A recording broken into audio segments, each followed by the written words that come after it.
টানা ৩ দিনের মহাসড়ক অবরোধ কর্মসূচি ঘোষণার প্রধান সমন্বয়ক আলগী ইউনিয়ন পরিষদের চেয়ারম্যান এম সিদ্দিক মিয়াকে গ্রেফতার করেছে গোয়েন্দা পুলিশ।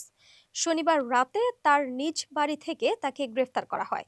বিষয়টি নিশ্চিত করেছেন ভাঙ্গা থানার ওসি আশরাফ হোসেন।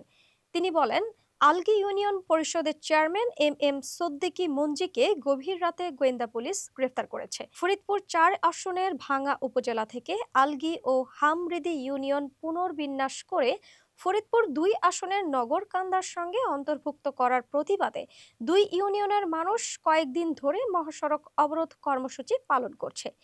এর সমন্বয় করছিলেন আলগী ইউনিয়ন পরিষদের চেয়ারম্যান এম সিদ্দিক মিয়া।